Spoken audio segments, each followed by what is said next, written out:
Welcome to Flip Math Lesson 2 for the 5th grade. Today we're going to look at the idea of even and odd numbers. Now up on the screen you see a list of numbers, sometimes better known as our counting numbers, as we count 1, 2, 3, 4, 5, 6, 7, 8, 9, 10. And while we have those counting numbers, what we want to remember or focus on today is the idea of even and odds. Right? So, if I were to count by twos, right, starting with 2 and going up by 2, I have 2, 4, 6, 8, 10, and of course that could continue going on. And that's where we get our explanation for even numbers. Right? Numbers that when you're going up by 2, when you start with 2, even numbers. Right? Another thing we know about even numbers is that even numbers can be divided in half. Right? 2 can be divided in half and get 1. 4 can be divided in half and get 2. 6 can be divided in half and get 3. So if these are our even numbers, the one I've highlighted in red, that would mean that the rest of the numbers must be our other group, our odd numbers. And so we have 1, 3, 5, 7, 9 are all examples of odd numbers. They cannot be divided in half. So we have those two basic ideas to give us our even numbers and our odd numbers.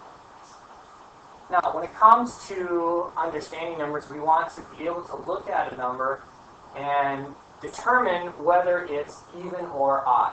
So if you have a big number like 456,778, the question is that even or odd?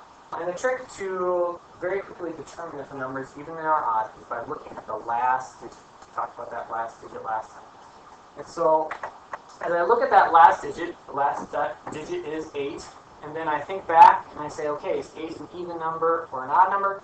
And of course, you very quickly say it's an even number, and since the last digit is even, that means this entire number is even.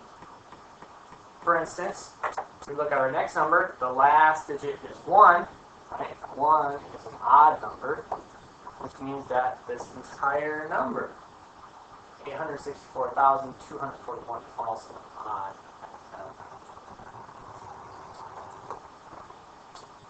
As I mentioned before, part of what makes an even number is the fact that it can be divided in half. Alright, so if I take 2 and I want half of 2, I would have 1. If I take 6 and I want half of 6, right, it's 3. If I have half of 8, it's 4. If I want half of 24, jump ahead a little bit, that would be 12. And I could check it against itself because since 1 is half, that means 1 plus 1, 1 half plus another half is going to equal a whole. So if 2 half is 1 plus 1, that must mean that we're looking at that idea of 1 plus 1 equals 2. So 1 must be half because 1 plus 1 equals 2. Just like 3 plus 3 equals 6, and 4 plus 4 equals 8, and 12 plus 12 equals 1. Looking at those ideas. Alright, a nice good review as we go into lesson 2, looking at even and odd numbers and understanding how halves help us prove our answer. So, here's your simple problem for today. You're supposed to look at the 4 numbers that you see on your screen, determine if they are even and odd, and if they are even, divide them in half to prove that you are. Alright, that is lesson 2 of flipped math.